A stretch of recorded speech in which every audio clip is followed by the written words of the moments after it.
Fala galera, a professora Tabita aqui chegando para nós começarmos mais uma aula de NBAZ, primeiro ano aqui juntinhos, né? Nós estamos já na aula 13.1, é isso mesmo. Quem tá aí ligadinho tá vendo que nós já começamos aqui falando aí de algumas criações. Na aula de hoje nós vamos adentrar nesse universo da estrutiocultura. Pois é, você sabe do que se trata? Se você não sabe, você vai ficar sabendo agora. Então vamos lá, diretora, coloca no quadro para mim, olha lá, gente. Aula 13.1. Aula 13.1. Nós vamos falar então. Cadê minha canetinha? Meu marca-texto aqui. Avestruzes, tá? Nós vamos falar da criação dessas aves. Nós vamos verificar que a sua criação tem que acompanhar, né? Vai acompanhar o desenvolvimento e a adaptação desses animais a determinados sistemas de criação. Lembra que nós comentamos com vocês que algumas espécies elas têm características mais selvagens, menos adaptadas ao manejo, né, de várias situações alimentar, o cuidado mesmo em si, a higienização, o cuidado da sanidade, enfim. Então a gente vai falar, discutindo isso na aula de hoje. Vamos falar sobre o mercado, como que o mercado abraça essa ideia dessa criação da estrutiocultura. Vamos falar sobre o manejo de produção, manejo de reprodução, esse é um ponto importantíssimo, sistemas de criação, manejo alimentar e manejo sanitário. Bom, esses são os focos da nossa aula e aí a gente vai ter outras para a gente complementar essa aqui, mas a gente vai caminhando, tudo bem? Então vamos lá, gente, falar dessas aves maravilhosas, pesadas tanto que até um ser humano adulto consegue sobrepor-se sobre ela e fazer aí algumas, né, corridas. Vocês já ouviram falar das corridas de avestruzes? Aqui na nossa região a gente tem os jiricos, né? Pois é, lá eu acho que é Espigão, né? Se não me engano é Espigão do Oeste. É Espigão? Alta Floresta? Alguma coisa desse tipo. Tem aí essa corrida de jirico. Aqui, em algumas localidades, vamos ter corrida aí com os avestruzes, né? Vamos lá, gente. Então, essa criação é chamada de estrutiocultura. Tudo bem? Se você não sabia, faz essa anotação aí no seu caderninho. Então, estrutiocultura vai trabalhar especificamente com a criação de avestruzes. Em uma das escolas que nós visitamos, a gente jogou isso aí para vocês, aí a gente dava algumas alternativas. Teve gente que acertou, teve gente que ficou boiando, né? Mas agora você já sabe, tá bom? Vamos lá, então. A estrutiocultura, como é chamada? A criação de avestruzes foi iniciada, galera, no Brasil em 1995. O mesmo período lá que começou, né? Você lembra da aula que a gente falou lá sobre os tanques rede, né? Dentro da piscicultura, tá? Aí começou também os trabalhos aqui no Brasil com os avestruzes. Por brasileiros que conheceram esses animais trabalhando no exterior, tá? Em relação a essas aves, como a gente falou, nós podemos ter vários produtos que vão ser ofertados a partir de sua criação. Dentro dessa aula mesmo, nós vamos falar como que você pode iniciar um trabalho ou uma criação com essas aves, tá bom? Então você tem que ficar bem antenado nessa aula para que, se você tenha curiosidade ou tem pretensões de trabalhar com elas, esse é o momento, tá bom? Então, o primeiro produto ofertado a partir dessa criação é a carne, tá bom? E a carne, como vocês estão observando aqui na imagem, ela tem realmente essa coloração mais intensa, um pigmento muito mais intenso, bem mais vermelho do que as nossas outras carnes, né?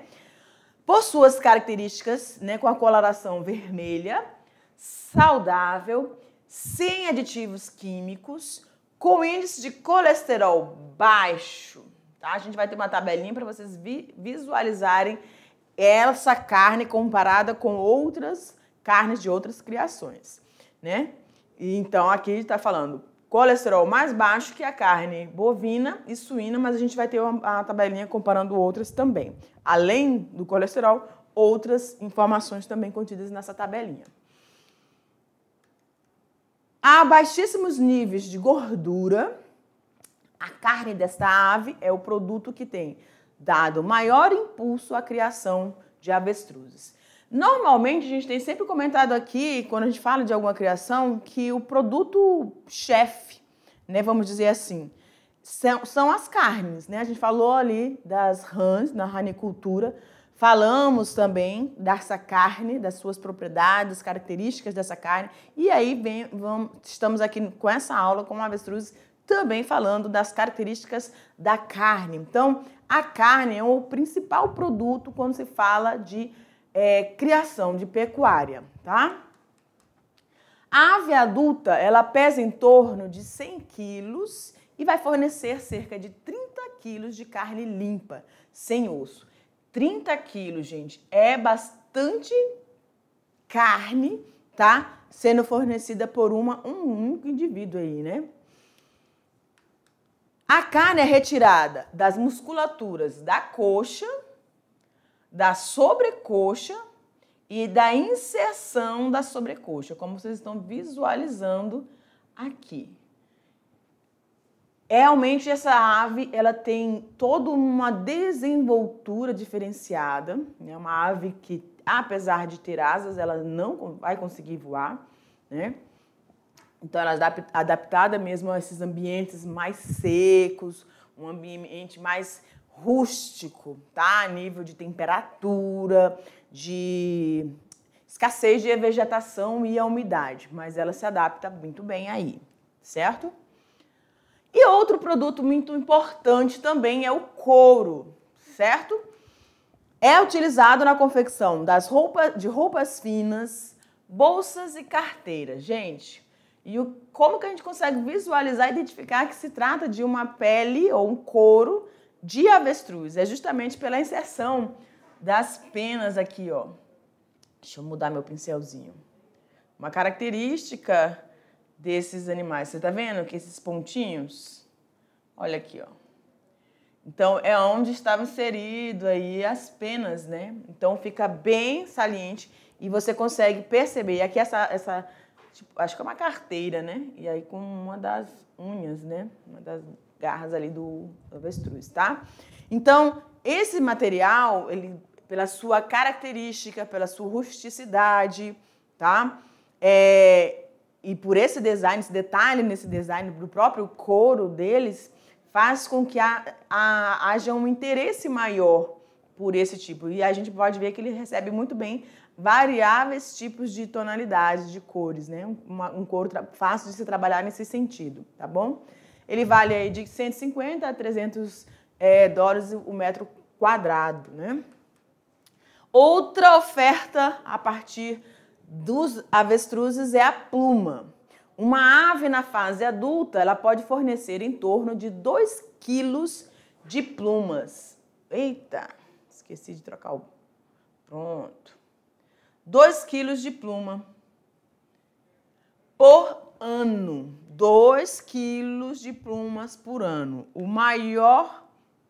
O Brasil é o nosso maior importador mundial de plumas, demandando aí grande mercado para este subproduto, tá? Então, a gente tem aí a imagem dessas plumas, que também, assim como o couro, recebe aí tingimento, né, para ter aí diversas colorações, tá bom? A gente vai ver que nessa ave existe aí uma característica de mudanças de pelo nas fêmeas e nos machos, vocês vão ver aí durante a aula, tá? Mas essas plumas, elas são realmente muito requisitadas e aí dentro de um padrão, né, de um grupo social que gosta, né, até travesseiros feitos com as plumas de avestruzes também, né, tem umas de ganso, chique no último, mas é isso aí. Então a gente tem carne, couro, plumas sendo ofertadas a partir da criação das aves de avestruzes, né? Os animais estão prontos para o abate entre 12 e 15 meses de idade. E aí vão pesar entre 100 a 110 quilos e gerando aí de 30 a 35 quilos de carne limpa, tá? 1,4 metros de couro, além das suas plumas. Então, realmente, no ato dessa criação, no ato da prática dessa pecuária com esse tipo de aves, você pode estar lucrando, né?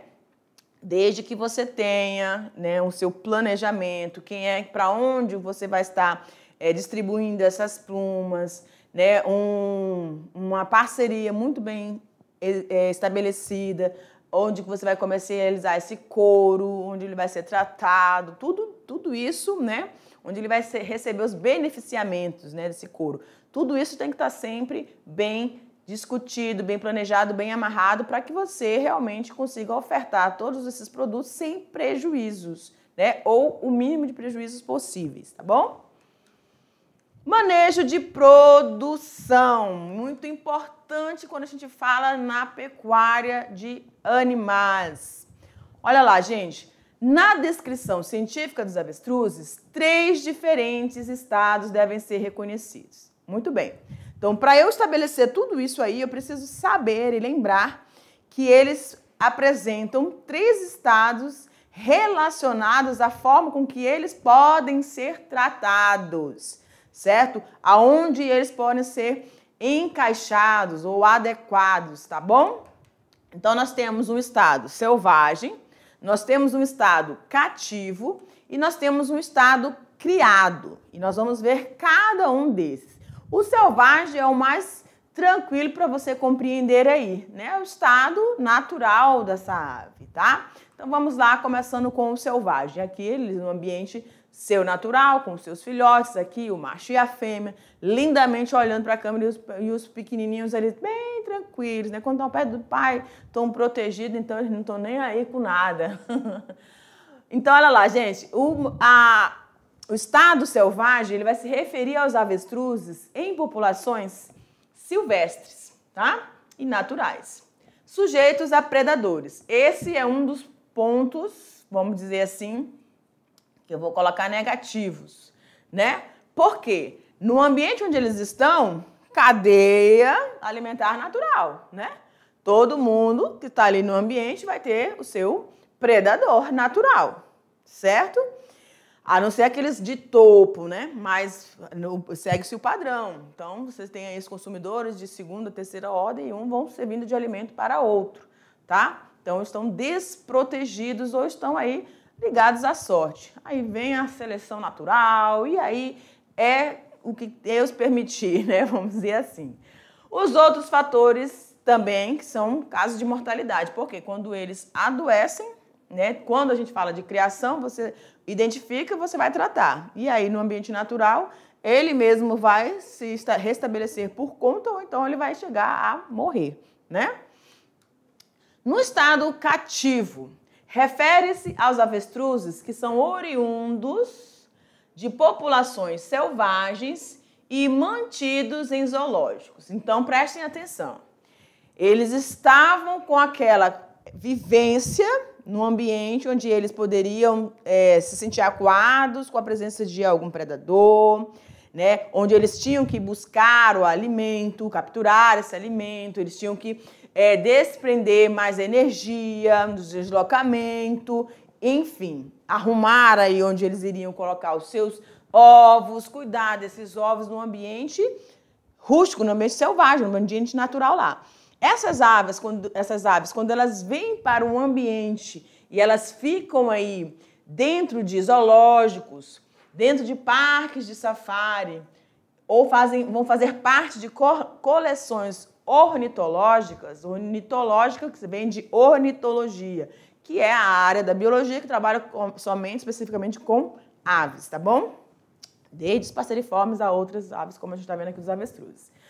Assim como em coleções particulares, sem objetivos de produção. Então, muito bem. Dentro do estado cativo, eu não vou trabalhar com produção. Eu vou estar criando os animais, normalmente aí para uma amostra, né? Você vai ter pessoas visitando esses ambientes para entender um pouco mais da biologia desses animais, enfim, para ter essa aproximação do homem com as espécies silvestres, tá? Então, não tenho nada em relação à produção.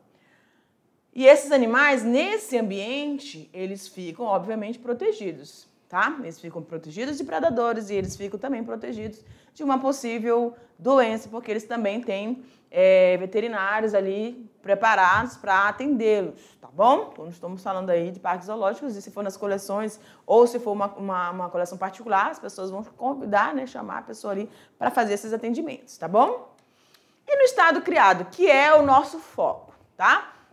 Refere-se a um avestruz domesticado ou em processo de domesticação, mantido e reproduzido em unidade de produção intensiva ou extensiva e que estão sujeitos aos objetivos de produção e seleção genética. Muito importante. Se o meu objetivo dentro do estado criado é aumentar a potencialidade produtiva, reprodutiva, as características dessa espécie, então a gente está falando dessa produção, né? Nós também vamos implementar algumas técnicas e uma dessas técnicas é esse melhoramento genético. Essa seleção pode ser feita naturalmente ou induzida aí geneticamente para que que sejam separados o que nós chamamos de matrizes, ou seja, aqueles casais que têm características genéticas que vão me fornecer melhor carne, melhor sabor, melhor textura, né? Saborização, consistência dessa carne, a nível de proteínas, sais minerais, vitaminas, tudo isso. E também, como a gente falou, nas características dessas plumas, se os animais tiverem algum processo de doenças na pele, isso pode alterar a característica, a coloração, a qualidade dessa plumagem. Né? É igual o nosso cabelo, né, gente? O cabelo da gente diz como que tá a saúde da gente, tá? Então, isso tem que estar bem amarradinho aqui quando a gente fala dessa seleção para essas características que vão estar nas matrizes para termos os outros descendentes aí de qualidade, tá bom? Os avestruzes dessa última categoria são o foco nosso principal aqui, tá? Então, vamos lá. Aves ou ostrich, né, da língua inglesa. Esta ave é cientificamente conhecida como Estrútil camelus australis. Eles estão rindo aqui para vocês, galera. Olha que foto maravilhosa, né? Dois machos aí lindíssimos. Originária do continente africano, pertence à família Estrudionide, classifica-se como aves ratitas. Uma outra observação importante para você aqui. Dentro dessa lâmina, você tem que, pode ser que numa avaliação a gente coloque aí um enunciado falando de uma determinada informação de uma pecuária, né, de uma criação, e a gente coloca aí para você identificar qual é o nome científico da espécie que está sendo tratada lá. Então você tem que saber. Estrútil camelus australis é do avestruz. Só você lembrar estrutiocultura, vem o primeiro aí o nome que a gente chama de gênero, né? O estrútil, tá bom? E outra informação importante, são aves ratitas, ou seja, aves que não voam. Tem asas, mas não conseguem alçar voos. Imagina um animal desse tamanho, né? 110 quilos voando por aí. Dá ruim, lá vem ele caindo, vai dar um B.O. terrível. Vamos lá, então. Pois é, gente, agora a gente vai falar de um pontinho rapidinho que pode trazer algumas confusões. Ah, professora, aqui próximo à minha propriedade tem um criador de avestruz. Aí a gente chega lá, não é avestruz, é ema. Ah, não é ema, não, é emu. E aí, né? Como é que eu consigo distinguir isso aqui? A gente também vai ter uma aula lá sobre caprinocultura e a gente vai falar aí, algumas pessoas ainda confundem, né? Ovinocultura com caprinocultura. Vamos lá, então. Vamos falar primeiramente da ema, tá? A ema é uma ave típica da América do Sul, vive em grupo, vive em cerca de 40 anos, gente. Para um animal é bastante tempo, né? Chegam a pesar 35 quilos, apresentam 3 dedos nas patas, tá? Coloração marrom acinzentado. Então, preste atenção nesse detalhe. Marrom acinzentado. E os machos com uma mancha preta no pescoço. Certo? Vocês também têm que observar essa desenvoltura aqui, ó. Deixa eu sinalizar para vocês. Essa desenvoltura aqui. Vai ter diferença na ema e no emu, tá? Então, todo esse dorso dele e até mesmo o tamanho em relação ao emu, da ema para o emu. E o avestruz que é muito maior, tá? A postura é cerca de 30 ovos. Atinge uma velocidade, gente, de 60 km. É muito. Por isso que a gente falou, né? Que eles são... Ah, professora, 60 não é muito, não. Eu corro muito mais aqui na minha moto. Pois é, eu tô falando de uma ave, você sobre ela. Pesa, é um peso, né? Aí a bichinha tá carregando ela, né? Vamos dizer 110, 100 e poucos quilos. Mas você, imagina se fosse uma pessoa tadinha dessa ave. Ia estar sofrendo para poder correr esses 60 quilômetros, né? Não ri não, menina. Só eu posso rir de mim. Pronto. Ó, 60 quilômetros por hora, tá bom? Elas são onívoras, se alimentando de partes vegetais, pequenos vertebrados e também invertebrados. Então, aí, come de um tudo, né? Agora, o emu. Não tá aqui em cima, não, mas aí você coloca aí pra mim, por favor. Vocês são maravilhosos. O emu vive em grupo, são nativos da Austrália. Olha como é que é o tamanhozinho dele, gente. Eles são menores. As patinhas deles são mais pretinhas. E olha esse pescoço mais curto, né? Pescocinho mais curto. E olha esse dorso aqui, ó. Você já viu pinto quando eles se molham na chuva? Eles não ficam com a cauda riadinha? Quem costuma criar aves sabe disso, né? Minha avó diz, meu Deus, vovó, olha como é que o bichinho tá com a caudinha toda arriadinha. O emu, ele tem essa caudinha mais arriada do que a ema, olha lá, ó. Parece que a ema, ela tem a parada, né? E o emu não, tá? E eles têm isso aqui, esse dorso mais longo. Eles são mais alongados verticalmente, horizontalmente, tá? Tudo bem? Vamos seguindo aqui. Pesam 45 quilos. Vivem até 10 anos. A ema, aí os 40 anos. E aqui vivem menos, né? Até 10 anos. Coloração marrom, com cabeça e pescoço cinza escuro, tá? Postura de ovos chega a 20 ou mais, com um peso de 500 gramas, tá? 500 quilos, né? Quilogramas. Alcança uma velocidade de 50, um pouquinho menor. Alimentos de sementes, frutos, folhas, flores e são considerados aí como animais herbívoros. A ema e o avestruz são onívoros, tá bom? Muito bem, agora voltando para os nossos avestruzes, vamos falar do hábito desses animais, né? Os avestruzes possuem excelente capacidade de adaptação, apesar de serem originários das grandes planícies africanas. Os avestruzes adaptam bem a variados tipos de clima, suportando bem o frio e até a neve. Pensa nas aves danadas, mano. Parece os nossos búfalos aí, né? No entanto, a sua criação é mais fácil em regiões quentes e secas, principalmente na fase jovem. Por isso que é importante a gente conhecer o quê? A biologia do animal, da espécie que nós estamos querendo implantar na nossa região, tá? Para ver se realmente, de fato, eles vão se adaptar no manejo nutricional, no manejo reprodutivo, se a gente tem condições de atendê-los nas demandas que eles vão precisar para essa fase reprodutiva e para essa fase inicial do seu desenvolvimento, gente. É muito importante essas observações. Então, elas são capazes de viver em áreas pobres em vegetação e também de adaptar-se a temperaturas extremas, tá?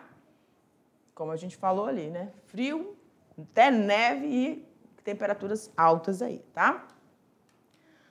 Quando a gente fala de manejo de reprodução, aí sim a gente vai ter que focar aqui na questão do que esses animais têm pouco tempo que eles estão no processo de domesticação. Então, como muitas das aves, elas têm todo um ritual, né, que a gente fala de cortejo para esse momento nupcial, tá bom? Então, olha lá. E também nessas aves a gente tem o que a gente chama de dimorfismo sexual, o que a nossa espécie também tem, né? Que é essa diferença entre o macho e a fêmea, tá? Lá, quando a gente estava falando sobre a ranicultura, nós falamos também das rãs, né? E aí, não sei se eu lembrei de falar com vocês que no período de reprodução... Deixa eu vir aqui para frente. A gente está falando de avestruzes, mas a professora está voltando aqui num ponto importante, que a gente está falando de reprodução, de dimorfismo, né? Enfim. Mas os anuros, né? Quando eles chegam no momento de reprodução, eles têm 4 dedinhos nas patas anteriores, né? Aí nasce aí parece um 5º dedo, como se fosse uma unha bem escura, bem resistente. E essas unhas é que ele faz para massagear. Lembra do amplexo? Ele abraça a fêmea, né? E os bracinhos dele passam aqui por baixo e aí eles conseguem massagear o ventre da fêmea com seus dedinhos. Então, não é um dimorfismo, né? Não é mas é uma característica, né, que chega a separar, identificar aí nessa fase reprodutiva. Normalmente, lá na ranicultura, nos anuros, a gente vai ter o machos um pouquinho menor do que as fêmeas, tá? Vamos, então, aqui voltar para dimorfismo dos avestruzes. Pode abrir para mim, por favor. Então, o macho, ele é portador de uma plumagem negra, com asas e caudas brancas ou pardas, como vocês estão visualizando aqui. Esse é o macho, tá? Olha a caudinha dele, né? Parece a plumagem da fêmea, das peninhas da fêmea. Mas só esse castanho mais escuro aí na cauda, nas pontinhas das asas, elas são brancas. E a fêmea tem essa coloração toda parda, acinzentada e cauda parda também, tá? O que a gente consegue observar no avestruz? Esse pescoço mais longo, essas pernas muito mais longas, não tem diferença de coloração, a não ser em algum momento da reprodução, tá? Essa parte dorsal é um pouco mais curta, mais avolumada, são muito maiores, né? São aves com uma postura, né, bem desenvolvida, tá? Uma musculatura bem desenvolvida. Durante a época de acasalamento, os machos apresentam o bico e a porção anterior das pernas com a coloração avermelhada e emitem fortes sons produzidos pela aspiração. Não tem aqui, menina, a foto? Mas a gente tinha destacado. Enfim, produzido aqui pela aspiração de muito ar que acumula no esôfago, tá bom? Então, a gente tinha uma imagem aqui para visualização disso, mas não sei o que aconteceu. Vamos seguindo. Então, na estação reprodutiva, em condições de cativeiro, ocorre geralmente em épocas quentes e secas do ano, que é mais fácil para criar os filhotes, tá bom? Então, eles fazem realização aí da cópula natural aí, né? As fêmeas, elas podem botar ovo a cada 2 dias em condições naturais, e uma fêmea põe de 19 a 25 ovos ao longo do ano, concentrados no período reprodutivo, tá? Aqui nessa imagem a gente consegue visualizar o tamanho, a diferença em tamanho dos ovos de nossos galináceos para as aves, né, que são os avestruzes, tá? E aí eles podem colocar esses ovos no ambiente aí onde estiver disponível, né? Como a gente falou para vocês, ao contrário ali, por exemplo, dos jacarés que a gente vai falar também, eles têm que procurar um ninho, vão fazer esse ninho, tudo. Aqui, dos coelhos, eles também, a gente precisa disponibilizar esse ambiente. Os avestruzes, eles colocam no ambiente, no solo mesmo, tá? Não tem um suporte, não precisa ter um suporte. Eles colocam esses ovos aí no solo mesmo, certo? As fêmeas podem botar um ovo a cada 2 dias. Em condições naturais, essa fêmea pode botar 19 a 20. Que eu já entendi o que aconteceu. Ok. A incubação demora 6 semanas, ou seja, 42 dias, quando os filhotes vão nascer, coberto por penas, né, por apenas uma penugemzinha. Eles já nascem grandões, tá, gente? Olha aqui, ó. Olha o tamanho dessa patinha, né? E o biquinho saliente deles. Então, os ovos... Olha só, isso aqui é a mão de um homem adulto, tá? Colocou o ovinho nas 2 mãos. Ele utilizou... pode carregar só com uma mão, mas é para você ter uma dimensão do tamanho desses ovos, tá? A incubação demora de 6 semanas, ou seja, 42 dias, quando os filhotes vão nascer, então, cobertos com essas plumas filiformes, né? Mais fininhas, mais delicadas. Em relação aos nossos sistemas de criação, os avestruzes eles podem ser produzidos sob diversos sistemas de criação, de acordo com o objetivo do criador, tá? O criador, ele vai trabalhar com a estruticultura para ofertar na sua propriedade matrizes. Então, o que é que ele vai ter que ter de qualidade aí? O máximo, né, de qualidade. Geneticamente falando, os descendentes precisam manter em cada descendente você precisa manter as características o máximo possível das matrizes, né? Isso permite com que você tenha êxito aí no seu processo de criação, tá? Quando o foco são os criadores, né? Ou as matrizes, tá? Ou os reprodutores, né? Os sistemas de criação, então, adotados para a estruticultura são o sistema extensivo, o semi-extensivo e o intensivo. Vamos identificar cada uma delas. Muito bem, nos semi-extensivos, os reprodutores são mantidos em casais com um macho ou 2 a 3 fêmeas aí por piquete, tá? Isso no sistema semi-extensivo. Então, você vai ter quantitativo de machos suficientes para que ele possa cobrir todas essas fêmeas. E quando a gente fala de sistema de criação, a gente tem que sempre lembrar de uma padronização nessa cobertura para que as espécies, né, as fêmeas consigam entrar nesse período próximos para que ocorra aí uma quantidade suficiente para satisfazer aí a demanda, tá? Os filhotes, eles são mantidos em instalações apropriadas ao seu estágio de desenvolvimento. A alimentação é basicamente natural, com alguma suplementação aí de ração, certo? Essa ração, sempre lembrando, que é para atender uma determinada demanda de necessidade nutricional, tá? Dentro dessa possibilidade, nessa fase aí, enquanto eles são jovenzinhos. Agora, no sistema intensivo, os reprodutores eles são mantidos em piquetes. A incubação ela é artificial e os filhotes são criados em estruturas próprias, né?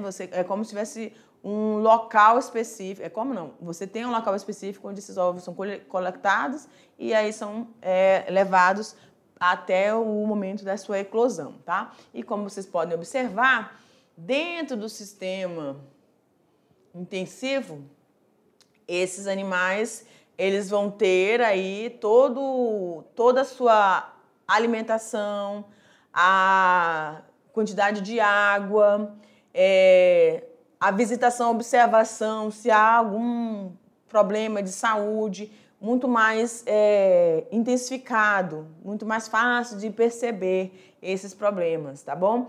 E eles vão ficar livres aí de possíveis predadores, porque eles estão num ambiente protegido, tá? De acordo com o seu grau de desenvolvimento, a sua ração é balanceada, sendo parte sob pastagem e parte com ração. Então, tem sempre essa suplementação durante todo o desenvolvimento. No caso lá do extensivo, só no período quando eles são filhotes, né? E aqui, todo o tempo aí com essa desenvoltura até a fase adulta, pastagem e a introdução também de ração, tá? Quando a gente fala de manejo alimentar especificamente falando, então, em relação à criação de avestruzes em criatórios intensivos, onde os mesmos recebem ração balanceada, o animal necessita da ingestão de volumosos à base de capim de boa qualidade. Mesmo nesses criatórios, onde os animais ficam confinados em piquetes com essa ração balanceada, o animal deve ingerir esse volumoso, né, à base de capim, tá? Os avestruzes são prevalentemente vegetarianos, capazes de digerir fibras vegetais. Necessitam de rações balanceadas, assim como outros rebanhos também criados no sistema intensivo. Certinho? Então, gente, eles podem sim ter uma área para eles, né, a presença do volumoso, eles podem ter um ambiente ali para eles poderem, ambiente de pastagem, né, vamos dizer assim, mas eles recebem essa complementação também com essa ração que precisa atender essas necessidades, tá? Seleção das plantas que vão fazer parte desse processo. Análise do conteúdo estomacal de 2 avestruzes selvagens da Namíbia revelaram a presença de folhas de sementes e vagens de acácias, assim como folhas e ramos de várias ervas e gramíneas. Então, esses animais, eles realmente são oportunistas no sentido de... como é que fala? Não é? São oportunistas. Tem uma expressão... agora eu não vou me lembrar. Mas existem espécies animais que, dependendo do momento da estação, né, do clima na região, eles podem mudar a sua variação, o seu cardápio. Então, eles começam a introduzir outros tipos de alimento, outro tipo de estruturas vegetais para poder sanar uma necessidade que ele esteja. Isso aqui no ambiente natural, tá? O volumoso pode ser oferecido na forma de capim para o animal pastar, que também vai diminuir o estresse desse animal, é lógico, né? Como capim picado no coxo ou oferecido à vontade, tá? Em relação ao manejo sanitário, vamos lá. Nós temos aí uma doença que acomete a maioria das aves, né? Que é uma doença viral chamada de Newcastle, tá? Aguda, altamente contagiosa, que vai acometer aves silvestres e comerciais com sinais respiratórios frequentemente seguidos por manifestações nervosas, diarreicas e também edemas. Essas doenças acometem galinhas, mas podem ser transmitidas a avestruzes em casos de proximidade dessas granjas. Então, olha uma observação importante aí, né? Manter essas criações distantes, ou antes de instalar a sua criação de avestruzes, verificar se não tem granjas por perto, tá bom? Outros exemplos, a influenza aviária, infecções bacterianas, micoses respiratórias, micoses do trato gastrointestinal, dermatite, protozoários e também eumintos. Todos eles vão ter essa ação aí de protozoários e eumintos, né? As ações de vigilância e erradicação da doença de Newcastle e de influenza aviária serão executadas através de um monitoramento com a colheita de soro e suaves, a gente está bem familiarizado com isso devido à pandemia, né? Da traqueia e cloaca ou fezes de 10% do efetivo por categoria de idade a ser controlada. Então, a gente vai ter aves de 1 dia a 6 meses, aves de 6 meses até a entrada da reprodução e aves adultas em reprodução ou em descanso, que precisa também dar um descanso para as bichinhas, né? Se recomporem. Tudo bem, galera? Essa foi a nossa aula, então, sobre a estrutiocultura e já a gente retorna para uma revisão, tudo bem? Tchau, tchau!